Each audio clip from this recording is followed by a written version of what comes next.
মেচেদা শান্তিপুর নবীন সংঘের মাঠে দুদিনের ফুটবল খেলার আয়োজন। সেখানে দেখা যায় বিভিন্ন দেশি বিদেশি ফুটবলাররা ফুটবল খেলায় অংশগ্রহণ করেছেন। আর দেশি বিদেশি এই ফুটবল খেলোয়াড়দেরকে দেখার জন্য দর্শকদের ভিড় ছিল চোখে পড়ার মতো। জনকল্যাণ সমিতি এবং স্কাই জার্সিধারী পাঁশকুড়া স্টার ওয়ান ক্লাব দুই প্রতিদ্বন্দ্বী দল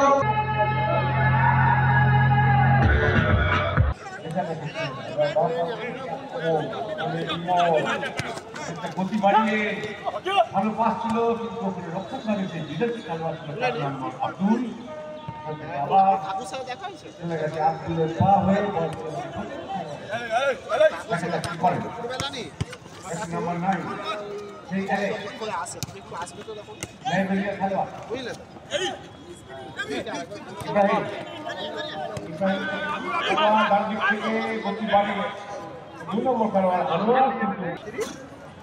বড় চেহারার অ্যালেক্স পুলক বেরার রিপোর্ট, খবর বিসিবিএস।